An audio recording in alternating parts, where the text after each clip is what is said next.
Update. My ex-husband who cheated on me with my sister emailed me after 6 years. Original post. I, 33 female, met my ex-husband Dan, 40 male, almost 15 years ago at a restaurant when I was celebrating my 18th birthday. He was really nice, charming, and mature. He made me feel loved and special. For some context, I grew up in a dysfunctional family. My mom and dad used to always fight, and my dad would sometimes go out and not come back for months. Then he died when my sister Abby, 25 female, was born. My mom was way too fond of Abby since her birth rather than me. Abby was basically babied by my mother. She didn't neglect me at all, always did her best as a mother and provided for me, but I always felt something was missing. After Dan came to my life, I didn't feel like there was something missing from me anymore. He supported me, he was caring. He would always buy me gifts and take me out in long drives. I felt complete when I was with him. We got married after dating for 4 years. I wanted to start a family right away, but Dan encouraged me to do my master's and helped me build my career. He wanted us to be in a stable position financially before we start thinking about having kids. Seriously, he was the best guy I could ever ask for. But after 5 years of being happily married, I discovered that my husband was cheating on me with Abby. I discovered the affair when my husband made an excuse that he will go out of town for a week, but he stayed in town and booked a hotel room where he and Abby fool around. This has been going on for 6 months behind my back. I was really devastated. Abby and I were close growing up. I loved her and cared for her. How could you do this to me? After the D-Day, Dan and I had a fight. I asked how he could do this to me. And with my sister too, who just turned 19, he said he didn't love me anymore, that I don't give him enough attention, that I am not the same girl he fell in love with. Between this mess, I discovered that I was pregnant, but due to the stress, I lost the baby. He didn't even care enough to visit me at a hospital when I lost our child. He was having a weekend getaway with my sister. I should have seen the signs. Abby would always be touchy with Dan. Dan would sometimes stare at her, but it is still very disturbing for me. My mother, as usual, took Abby's side and told me to just make peace with it. I wanted to end myself then because I had no one left. Lost my child and my husband, my whole family. Then my best friend Tina, my savior, came to my rescue. She was moving to another state and asked me to come with her. I said yes. I was already divorced at that point, and we live in a small town, so I would obviously run into my ex and my sister. It took me a while to settle into my new life in a different state, but I met some kind people there. It helped me heal some trauma, though I still have trust issues. Then I met my now husband Tony, 32 male, after 1 year of moving to the new place. I was really hesitant and kept my guard up, but he showed me that he is trustworthy and loves me a lot. I was so happy with him that I almost forgot about the life I had back in my hometown, that his parents were really welcoming and generous people. We got married a year ago and I am now pregnant with our first child. Yesterday, I got an email from my ex Dan. It just brought back all the bad memories. I am just paraphrasing his email here.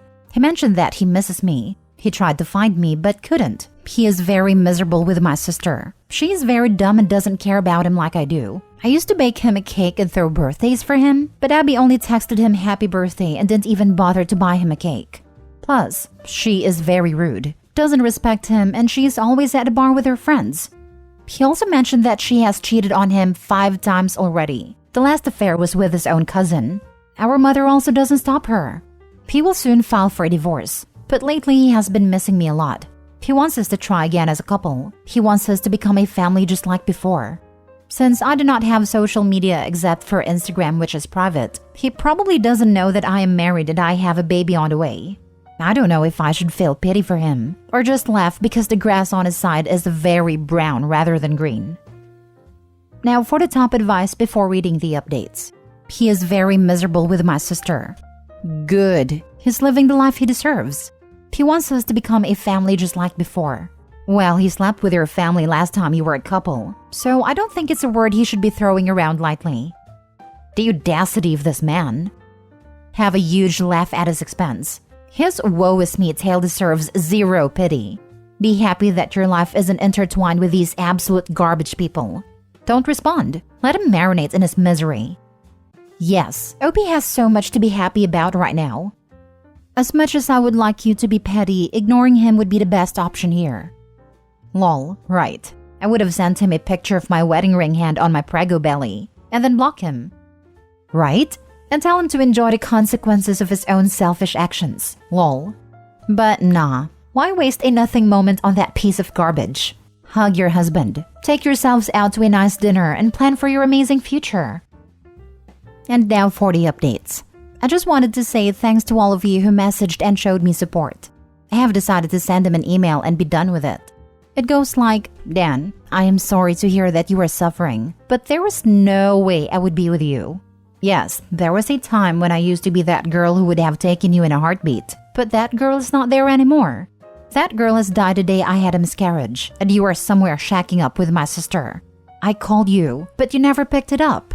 I am now married to a wonderful man who loves me and cherishes me.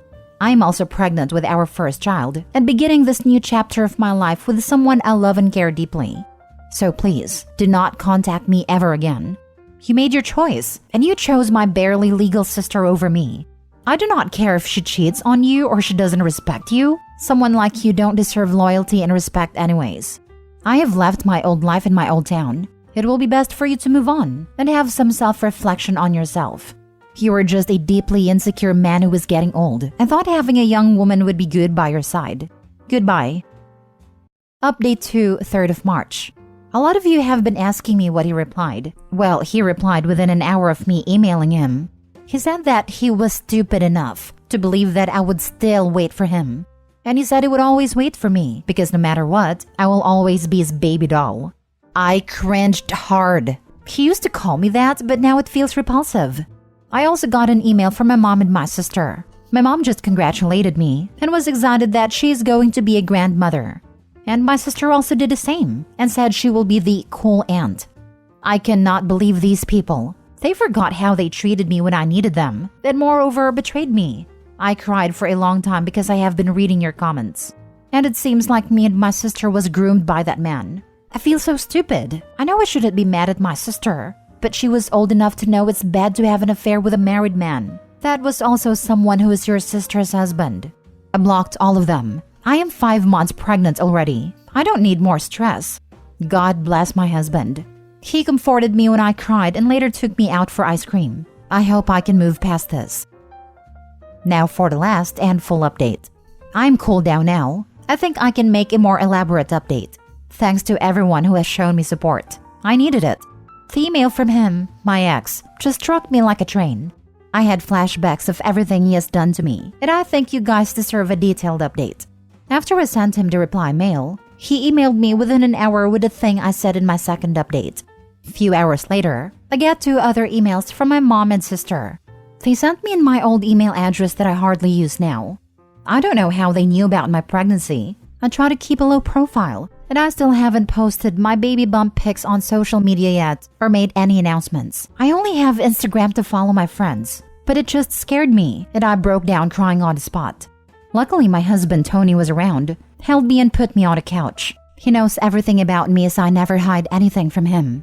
I was a little bit scared that my mom and sister would find me, but he reassured me that I am hundreds of miles away from them. I mean, we are on the opposite part of our country. He took me out for ice cream to comfort me. It took 2 ice cream cones to finally calm me down. Lol. I told him about my concerns and that my mom and sister might demand to see my baby girl. He told me he would talk to his uncle, who is a police officer, to be on lookout for them. Even if they come here and force themselves on us, he would fight against it. He is going to consult his lawyer friend about his matter too, then told me not to worry about my ex. He cannot harm me anymore. My husband even made a joke that he would move countries if we have to. Lastly, someone in my post commented that I should alert the daycare about my mom and sister in case they try to steal my baby. Well, we aren't planning to put her in daycare. Even though I'm currently working, I decided I would quit my job and look after my baby and focus on healing from giving birth. I do have a good amount of savings in my personal bank, and this is my own decision. I will go back to work when our little princess is a little bit older. My in-laws are amazing. My mother-in-law and father-in-law lives nearby. They're both good people and offered to help with the child.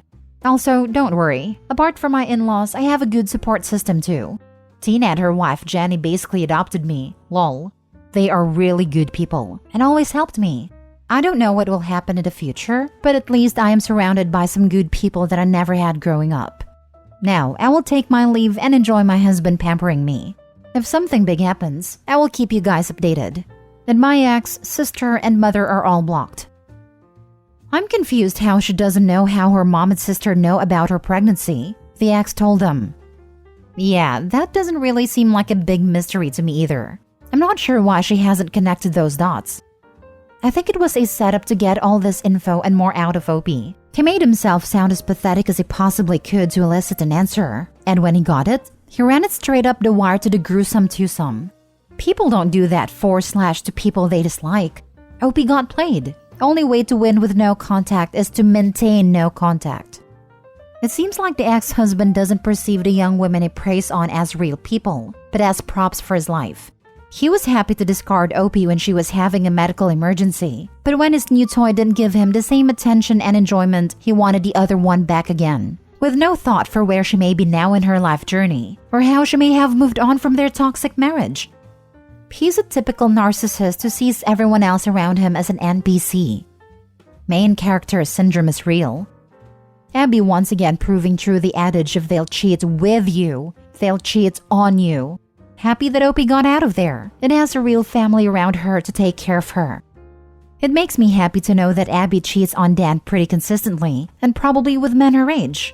I'm sure he's feeling pretty old and dumpy at 40, and his hot young thing is running around town with a bunch of college-age guys. Lol. I hope it makes him feel emasculated each and every time. Last story. The children I babysit has a father that makes me feel so unsafe. I, female 17, have been babysitting for this family for a while now, as they are two young parents working full-time, with two young children aged 1 and 3. I previously mentioned that I would be happy to assist with other tasks as well, such as grocery shopping and other things. But for the time being, all I've been asked to do is watch the kids. The kids' mother, as well as the kids, were leaving the country for a month, so the dad called me a few weeks ago to ask if I could help with cleaning the house since he was the only one home at the moment. He offered to pick me up the same day to simply look around the house and create a schedule, and I didn't give it much thought. Since he always did that when I was going to babysit, it wasn't unusual when he picked me up in his car.